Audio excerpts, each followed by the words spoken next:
quem tava chorando aí, não, eu não tenho 5 mil reais pra comprar o Crypto Blinders, tá? Então, a gente lançou o Mestre do DeFi, que é um pedaço aí do Crypto Blinders, link na descrição. Cupom DeFi 10, tá? Então, o cupom de desconto é DeFi 10, 10% de desconto.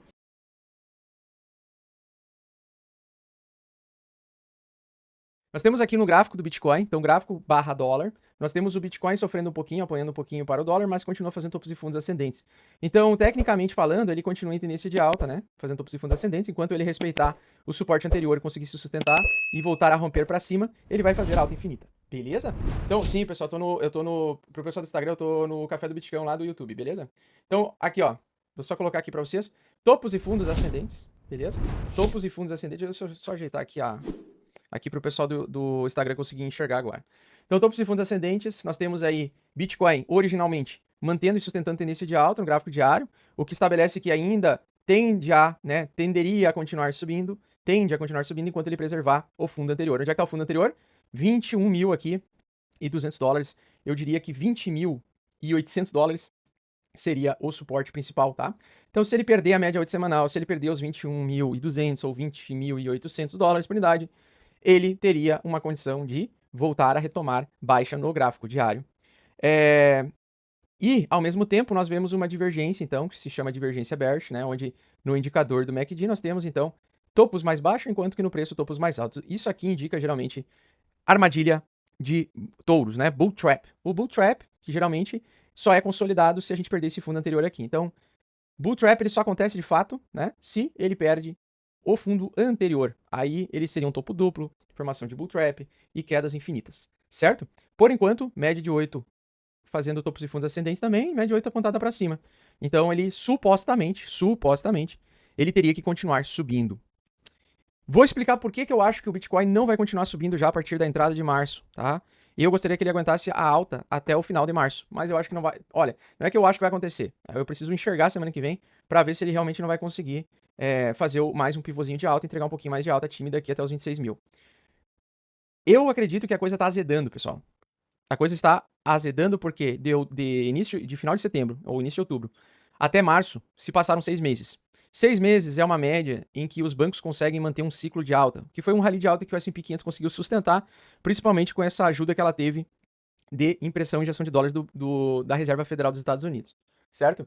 Então, eu acho que o gás da alta tá acabando. Eu acho, na verdade, que o gás da alta acabou, tá? Então, assim, eu gostaria muito que continuasse subindo, pessoal, mas para mim isso aqui tá com muita cara de barra de exaustão. Lógico que a gente ainda precisa ter uma validação na semana que vem, na outra semana, porque eu falei, ó, nas próximas 3 semanas nós vamos saber se isso aqui é uma barra de reinício de tendência de alta ou é uma barra de exaustão. Essa barra aqui seria uma barra de continuidade, que seria uma barra doji, que geralmente aparece depois de uma grande semana de movimentação. Então, geralmente vem uma semana muito forte, a próxima semana seguinte, a semana forte, vem uma semana indefinida, né? Doji. Então, a semana provavelmente ela vai fechar indefinida, ela vai fechar sem grandes movimentações, mas a partir de segunda-feira a gente vai ver como vai ser a abertura da próxima barra. Vamos ver se ele realmente consegue dar uma engolfada de alta. Se ele fizer engolfo de alta, fica bem legal para ficar comprado até o final do mês. Mas caso ele faça a rejeição da barra semanal, essa barra que ao invés de ser uma barra de retomada de alta, ela vai acabar se tornando uma barra de exaustão de alta e vai acabar consolidando um bull trap. O meu grande problema que eu vejo fora a questão da inflação estar um pouco descompensada ainda, eu ainda acredito que o mercado ainda nos deve, né, uma fase de depressão, que é a fase onde muitas pessoas que já estão empolgadas, acreditando em alta infinita, elas vão perder o capital delas justamente para o mercado chamado mercado Smart Money, que é o mercado principalmente desses investidores que detêm mais capital. Então nós temos o seguinte, topos e fundos ascendentes, no semanal segue tendência de alta também, no diário segue tendência de alta. O padrão gráfico é de alta. O contexto, contração econômica, o contexto do mercado ainda é bear market, tá? Então ainda é bear market, ainda é arriscado, ainda é perigoso, ainda é cara de que vai ter mais quedas pela frente. Posso estar 100% enganado em relação a isso, mas na minha opinião, na minha tese, naquilo que eu venho construindo, sintetizando todas essas informações que eu estou enxergando, eu acredito muito que essa barra semanal da semana passada, ela foi uma barra de exaustão, e se ela for confirmada semana que vem com uma queda, e a outra semana também com queda, aí sim, ela confirma a barra de exaustão. Então, na minha opinião, ela é uma barra de exaustão que precisa de confirmações, mas eu não sei se ela vai passar realmente dessa super resistência aqui dos 25 mil. Se ela passar dos 25 mil, ela vai parar lá nos 28 a 30 mil dólares, né? Então, eu achei que ela perdeu muita força muito rápido. Eu queria que ela tivesse ido um pouco mais. Eu acreditei que a tendência de alta do Bitcoin ia ser um pouco mais forte, tá?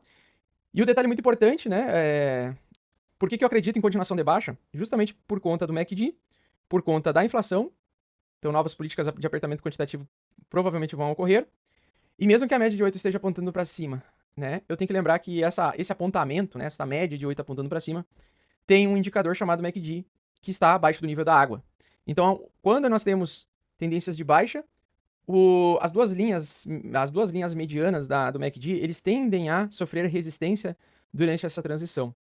Conforme expliquei, né, não sei se o preço ainda vai subir até os 28 mil ou não, não sei se ele vai buscar realmente o suporte majoritário aqui de cima, ou se ele já vai fraquejar agora. Impossível saber, prever isso e enxergar isso. Mas a minha aposta é que, independente se ele vai para os 28 mil ou se vai parar nos 25 mil e voltar a cair, a grande questão é que eu tenho quase, assim, para não dizer que eu tenho muita fé de que o mercado ainda vai cair para os 12 mil dólares no caso do Bitcoin e no caso do Ethereum, 800 dólares reteste dos 800 dólares. Por que eu tenho isso? Porque o MACD geralmente ele se comporta dessa forma. O preço vai cair com uma velocidade mais forte, o MACD vai cair mais fraco. E aí, quando ele fazer um fundo duplo no MACD, né, as médias caem para baixo aqui, só que no preço o preço cai com mais força, e aí ele faz um fundo mais alto que o fundo anterior, aí o MACD semanal geralmente antecipa a reversão majoritária de tendência mesmo, lá na frente, né? Como é um gráfico semanal, isso são várias semanas para frente. Várias semanas para frente. E o que vai impulsionar isso, cara, é justamente o S&P 500, as 500 maiores empresas dos Estados Unidos, faz com que o derretimento dela, que agora já quer migrar para essa barra aqui, ela já perdeu a média 8 semanal, tá? Ela tá na mesma situação do MACD. O MACD tá bem na mediana aqui, ó. E ele tende a retomar baixa a partir desse ponto aqui, tá? Então, o que é muito comum ver é vocês verem um derretimento mais forte no preço a partir de agora. E no MACD, o derretimento ele não é tão forte. Ele vai provocar um fundo mais alto que o fundo anterior. Então, enquanto no preço ele faz uma coisa, no MACD ele vai fazer outra. E nesse momento, nós estaremos próximo da reversão. Por ser semanal, pode ser que chegue lá por junho e julho, ele comece a fazer a reversão já em junho e julho, ou setembro, outubro, enfim, num dos fechamentos trimestrais aí dos mercados, tá? Agora, esse gráfico aqui não dá para lutar contra, tá? Por quê? Porque ele está confirmando, praticamente, ele está validando essa semana, uma barra inteira abaixo do suporte anterior. Para ele manter a alta, ele teria que ter resistido os 4.080 pontos e, melhor ainda, ter superado os 4.200. Detalhe, ele não superou os 4.200, ele perdeu de novo os 3.080 pontos aqui, e agora ele está recuando. Quanto mais basis points aqui do S&P 500 a gente perde, significa que mais trilhões de dólares estão saindo do mercado financeiro de risco, mercado das ações americanas. Isso significa o quê? Exatamente aquilo que eu falei. Para sair capital em massa ou capital em quantidade do mercado das maiores ações americanas, significa que as pessoas estão ou solicitando saque nos seus bancos, ou os gestores de investimentos, gestores de créditos, gestores dessas pessoas, né, os banqueiros, digamos assim, e os caras que detêm fundos de investimento, ou que trabalham nos fundos de investimento, que é o agente, né, que é o famoso agente financeiro. O agente financeiro dessas pessoas está tomando a decisão de ficar numa situação mais de proteção, vendendo então ações americanas para trocar por dólar para assegurar uma proteção e uma não desvalorização repentina dos ativos de risco dos seus clientes.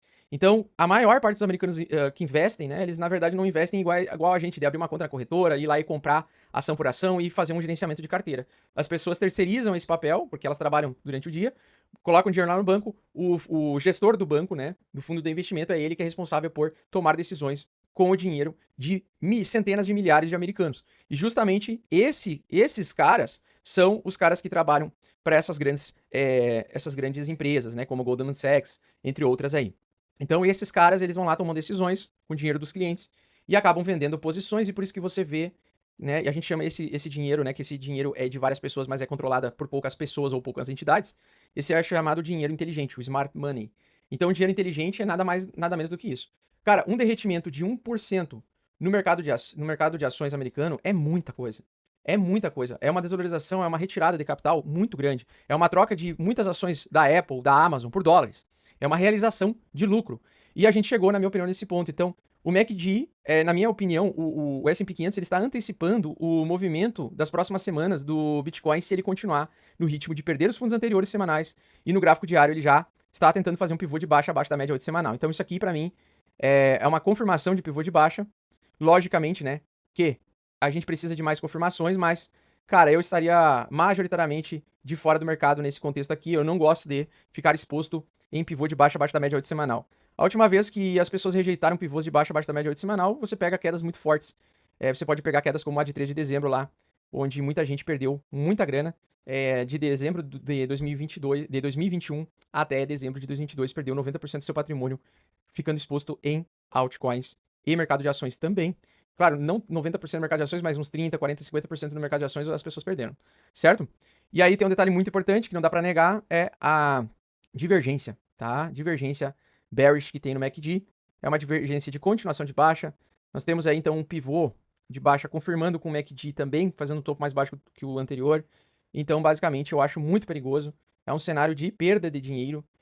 E a gente vê ainda o salto, né, a alta que eu comentei com vocês, dos títulos de tesouro americano de curto prazo e de longo prazo. O pessoal voltou à tendência de alta.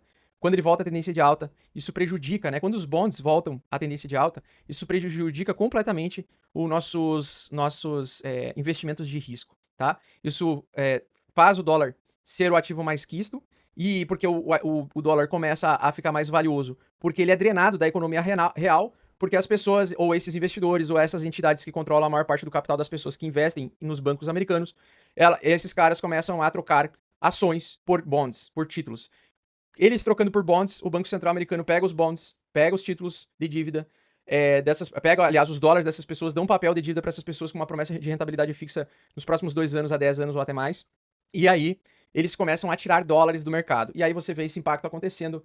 Dólar volta a subir forte, então o dólar está voltando a subir forte, títulos voltando a subir forte, bonds voltando a subir forte, e tudo que é volátil derretendo a uma velocidade brutal. Então, o total do tamanho do mercado de criptomoedas também querendo ameaçar fazer topo duplo. E esse topo duplo aqui é extremamente perigoso. Ele ainda não entrou, né, nessa região. Agora, cara, se isso daqui é uma dica que eu vou falar para vocês. Se aparecer mais uma barra que engula essa grandona aqui, ó, que vocês estão vendo, aí essa barra aqui, ela foi uma barra semanal de exaustão, porque isso aqui tudo é uma barra semanal, tá?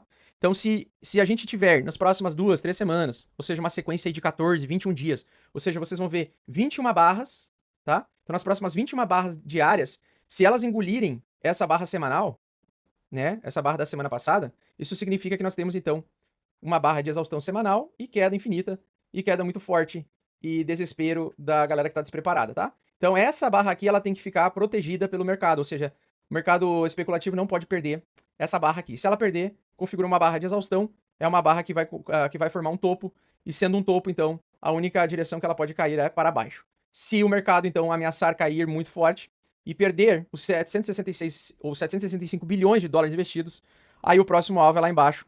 A gente poderia ter uma retração de 3 vezes o valor atual, ou seja, uma queda de 90% dos preços atuais de diversas altcoins, sendo elas Ethereum, Bitcoin inclusas, tá? Então o Bitcoin poderia bater 12 mil dólares, cair talvez até 9,5, e o Ethereum até os 800 dólares, podendo cair até os 400 dólares, e Cardano sair dos 30, cair para 25, cair para 15, cair para 10 centavos e assim por diante.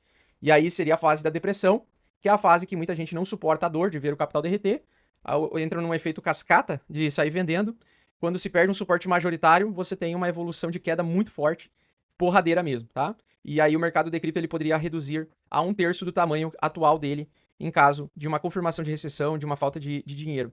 E eu acredito sinceramente que isso vai acontecer, logicamente que não precisa sair vendendo enlouquecidamente, esse é o ano de plantar, né? Então, aquele dinheiro, aquele capital, aquela estratégia que você faz de comprar uma vez por semana para depois realizar lucro daqui a 2, 3 anos, você pode manter, você pode ir comprando aos poucos, né, com 20% do capital.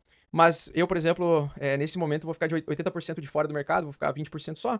Eu voltei de São Paulo, fiquei 80% comprado na semana passada, agora eu vou ficar 80% em dólar, aguardando ver se essa barra ela invalida na semana que vem ou não. Eu acho que vai invalidar, eu acho que vai dar merda e eu acho que vai dar queda muito forte.